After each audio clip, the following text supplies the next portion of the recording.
দেশে নতুন রাজনৈতিক দল বাংলাদেশ গণতান্ত্রিক শক্তির আত্মপ্রকাশ ঘটেছে। দলটি নির্বাচন বা ক্ষমতার জন্য নয়, দেশের স্বাধীনতা ও সার্বভৌমত্ব রক্ষায়, রাষ্ট্র বিনির্মাণে ও দেশ পুনর্গঠনে অগ্রণী ভূমিকা পালনের প্রত্যয় নিয়ে গঠিত হয়েছে। ২৮ জানুয়ারি জাতীয় প্রেস ক্লাবের সংবাদ সম্মেলনে নতুন এই রাজনৈতিক দলটির আত্মপ্রকাশ ঘটে।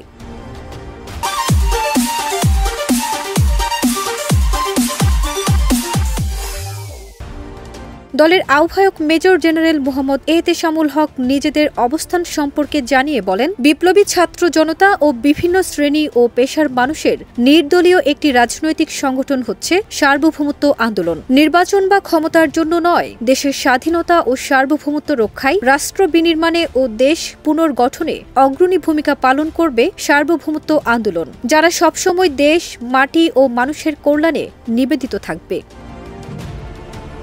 তিনি বলেন, আমাদের নীতিগুলো দেশপ্রেমের চেতনায় পরিপূর্ণ হবে, ঐক্য, ত্যাগ ও জাতীয় অগ্রগতির জন্য একটি যৌথ প্রতিশ্রুতিকে উৎসাহিত করবে। আমরা প্রতিজ্ঞা করছি, বাংলাদেশে ক্ষুদ্র নৃগোষ্ঠী সহ কোনো নাগরিক বৈষম্যের শিকার হবে না। মোহাম্মদ এহতেশামুল হক জানান, আমরা একটি আধুনিক, জবাবদিহিতাপূর্ণ ও সুসজ্জিত পুলিশ বাহিনী আইনশৃঙ্খলা নিশ্চিত করব, নাগরিকদের অধিকার রক্ষা করব ও আইনের শাসন সমুন্নত রাখব।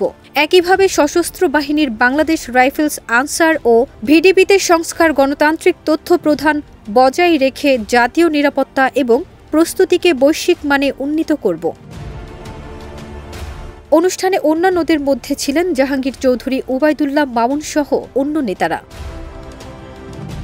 ফারজানা নিকিতা, দেশ রূপান্তর।